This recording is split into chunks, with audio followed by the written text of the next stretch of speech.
Selamat bertemu kembali kepada semua rekan-rekan yang ada di luar sana. Sambil-sambil dalam perjalanan balik pada kali ini, saya akan ceritakan satu kisah seram. Bukan kisah seram, tapi ini lebih kepada pengalaman saya ketika saya masih remaja, waktu ada di Sabah dulu. Kali ini saya cerita pasal jin. Dulu cerita ini berkaitan dengan apa yang kita panggil sebagai keteguran lah. Keteguran orang tua-tua kata bila bertembung dengan benda-benda misteri yang tidak kelihatan. Jadi dipendekkan cerita, kisah ini berlaku sudah lama lah, ketika saya berumur 15 tahun. Itu waktu itu saya di tingkatan 3 lah. Waktu ini ialah masa yang paling saya punya hobi ialah memancing. Jadi saya memang keraplah pergi memancing. Tapi kali ini saya bukan memancing, saya merawai. Biasanya kalau memancing ini sekali aja, tapi pada masa yang saya pergi ini, saya pergi merawai ikan haruan di kawasan Paya. Jadi satu hari lah saya pergi merawai ikan haruan di hutan Paya Air Tawar. Jadi dalam hutan Air Tawar ini sebenarnya susah kita nak cari tempat yang kering. Tiada langsung kalau pergi dalam hutan Paya Air Tawar ini. Jadi saya pun pergilah merawai awal pagi seorang diri. Saya pun mulalah saya punya merawai ini. Saya merawai di sana. Jadi banyaklah juga saya dapat. Jadi saya pun pindah pergi satu tempat lagi. Di sini bila saya pindah ini, saya cari satu tempat lah untuk saya berhenti. Tapi susah dapat. Jadi saya jumpalah satu busut ini. Busut ini masih lagi hidup. Orang panggillah busut betina. Sebab dia masih tumbuh lagi. Tapi yang ini busut ini bukan yang dibina oleh anai-anai. Ini mungkin sejenis hidupan lah yang di dalam air tidak tahu. Tapi dia akan ada satu lubang dan dia akan keluarkan macam kita nampak. Busut ini macam gunung berapi lah. Di tengah-tengahnya dia ada puncak, ada satu lubang, dan disitulah banyak itu tanah yang dikorek dari dalam. Jadi membentuk busut. Jadi saya duduklah di situ. Jadi sebelah petang ini, kira-kira dekat 4:30, di antara 4:30 sampai 4 atau jam 5 macam begitu, berlaku hujan panas. Jadi saya teringatlah juga pesan saya punya datuk ini, kalau hujan panas dia kata kena ambillah rumput hijau, letak pada celah telinga. Tapi di situ di busut ini tidak ada rumput, tidak ada tumbuhan selain daripada pokok nipah. Jadi saya pun tidak ambil lah. Jadi tengah-tengah saya menunggu saya punya rawai ini. Tiba-tiba saya punya rawai, banyak ikan menyangkut. Jadi sekalian turunlah. Dalam juga itu. Kadang-kadang ada tempat saya terpaksa berenang. Yang paling cetek pun sampai paras dadah lah dia punya dalam. Jadi yang lain itu memang sangat dalam lah. Nasib saja kan tidak ada buaya. Kalau sekarang ini, saya tidak berani. Takut saya teringat itu buaya. Nah, jadi waktu saya di dalam air ini, hujan renyai-renyai, saya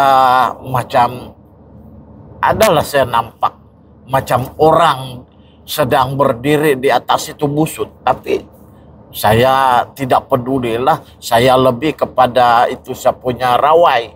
Sebab yang saya dapat itu ikan haruan besar-besar macam lengan. Takutlah saya terlepas.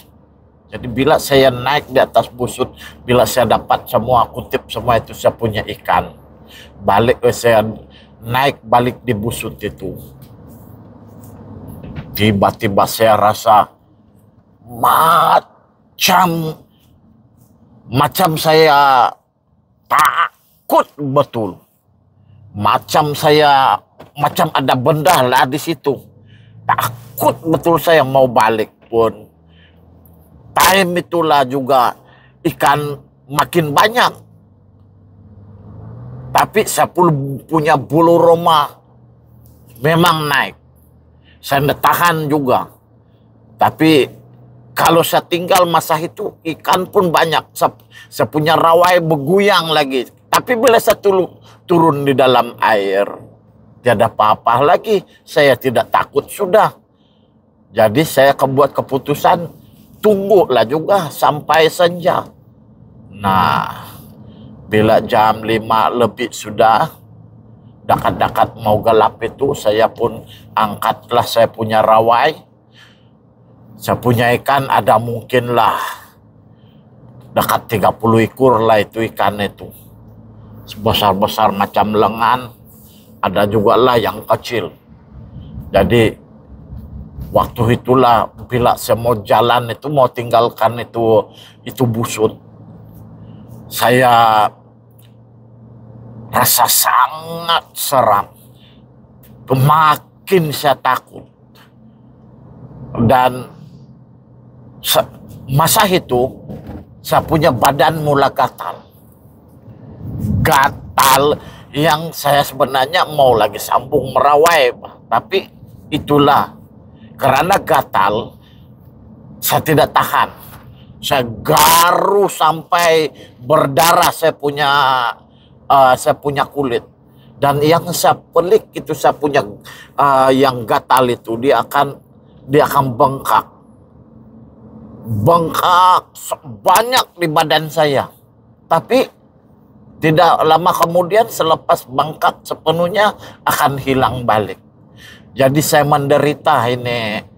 Bila saya balik ini saya demam 3 hari. Tapi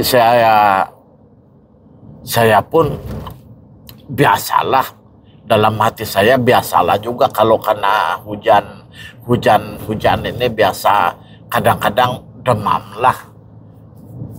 Nah, yang itu saya mulalah menderita yang sebelah pagi. Yang gatal itu akan keluar. Banyak seluruh badan saya. Sampailah satu peringkat pagi petang. Sampai saya punya kepala pun bengkak. Tapi lepas itu akan hilang. Nah, bila saya pergi di kebun, saya waktu petang-petang itu gatal betul, saya garu. Saya asyik menggaruh lah. Pergi lagi sandar di tunggul kayu untuk garuh saya punya belakang. Nah, dan bila semua yang gatal itu sudah bengkak, dia akan sembuh balik lah. Nah, saya pun tanyalah saya punya beliau ini, sebagai tahu dia. Saya kata, ini beliau ini, saya kata, saya heran, saya punya gatal ini. Saya bilang lah, dia akan keluar, lepas itu banyak di badan dia ke bengkak-bengkak. Tapi bila sudah lama-lama sudah cukup semua bengkak, dia akan hilang, saya kata. Jadi itu beliau kata, oh, dia bilang kau ini kena kromit ini, dia bilang. Saya pun apa itu kromit, mana saya tahu apa itu kromit. Apa maksud kromit? Saya bilang kromit ini, dia bilang ialah ayam besar. Biasanya kalau yang kena kromit ini macam kena itu ayam ayam sabung lah, dia kata. Kalau kau dipukul itu ayam macam begitulah, dia katalah dia akan bengkak begitu. Nah, kalau bengkak, dia kata kau ambil itu daun sirih, kau bubuh dulu. Kalau begitu juga dia kata besok kau pergilah dicari itu tulung. Tulung ini bahasa dusun lah, mungkin siapa yang dusun itu tahu lah apa ini tulung. Tulung ini macam sinkhole lah di kawasan hutan, macam satu permukaan bumi yang susut, macam lubang lah. Ini tulung. Kalau tulung yang sebenar ini tidak nampak lah di mana dia punya lubang itu berakhir kan. Tapi yang di sana mana ada yang begitu. Adapun tidaklah dalam sangat. Nah, dia kata kau pikirlah itu kau ini memang kau sudah kena kromit. Dia bilang itu saya punya beliau. Jadi kau pergi cari itu tulung. Dia kata kau periksa betul-betul laluan. Lepas itu dia kata nanti bila kau mau balik, dia kata kau pergi di situ, lalu di tulung itu. Dia kata lepas itu cakap, aduh kromit. Lepas itu kau lari laju, dia bilang. Nah, saya pun coba lah ini. Sebab menderita sudah 1 bulan, sudah saya begitu. Yang setiap pagi petang, asal pagi petang mulalah keluar itu saya punya yang bengkak itu, gatal. Nah, saya pun pergi. Saya jumpa lah ini satu lubang ini. Nah, saya pun kebetulan lah hari itu saya pergi tengok, saya punya jarak langsung tiada. Jadi saya sengaja lah pergi lalu yang ada lubang ini, yang tulung ini. Jadi di situ saya pun pergilah.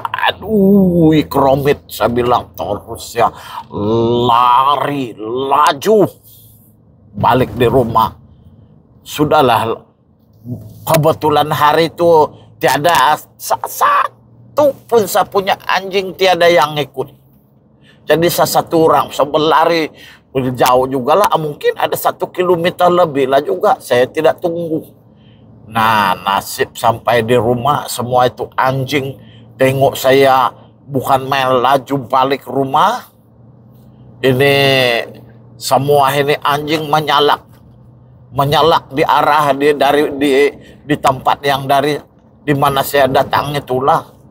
Saya terus saja naik, terus pergi di dapur dekat itu api. Nah kan, jadi waktu malam itu saya bermimpi lah. Saya bermimpi yang saya pergi di lubang itu. Terus saya kata, aduh ya kromit. Dan saya lari. Kamu tahu kah? Betul-betul waktu saya dalam mimpi saya balik itu memang saya dikejar. Dikejar orang. Dan orang ini kepala dia ayam. Dan dia punya badan memang ada bulu macam ayam. Kepala memang ayam, tapi tiada sayap lah, kepala saja. Nah, dan nasibnya juga dalam mimpi saya itu yang keromit ini tidak dapat kejar saya. Saya berjaya mengelak. Jadi esok pagi bila saya bangun, memang tiada sudah itu yang keluar yang gatal-gatal kulit saya lah. Nah, barulah saya paham yang sebenarnya saya bertemu dengan itu jin tanah lah, yang ayam ini yang dipanggil keromit. Nah, biasalah juga saya dengar ini orang tua-tua ini bercakap tentang keromit ini. Jadi siapa yang biasa tuh yang jalan-jalan waktu hujan panas itu, terutama di hutan, ingatlah pakai itu, ambil itu daun, ini daun hijau, asal hijau lah, rumput terutamanya. Dia ada satu jenis itu, sejenis pakis. Kalau yang dusun dia panggil monampuru. Siapa tahu yang menampuru, itulah yang kena pakai sepatutnya. Tapi kalau tiada pun, gunalah yang apa? Gunalah itu rumput pun boleh. Asal ada hijau lah. Yang ini pun, kisahnya ini pun jin juga yang bagi tahu saya punya datuk dulu-dulu lah. Nah, kalau dia kata kalau jalan dalam hutan ataupun di mana-mana, kalau ada hujan panas, dia kata pergilah pakai itu hijau. Nah, itu ialah dia punya sebagai penanda yang kita ini adalah sama dengan mereka, yaitu ini sebagai simbol perdamaian lah dia kata. Nah, itu sajalah cerita saya pada kali ini. Jadi siapa yang suka, yang tidak percaya tentang benda-benda yang macam begini, bolehlah tes lah kan. Manalah tahu kamu dapat juga peluang dapat keromit kah, yang keteguran kah. Hei, nah saya tidak mau sudah jarak saya. Kalau kamu mau boleh saya kasih rekomen. Dalam masuk pergi hutan, masa itu hujan renyai-renyai sama hujan panas. Nah, kalau beruntung dapat kamu jumpa itu jin itu. Itu sajalah. Di sini sudah saya mau sampai sudah ini. Oke, bye.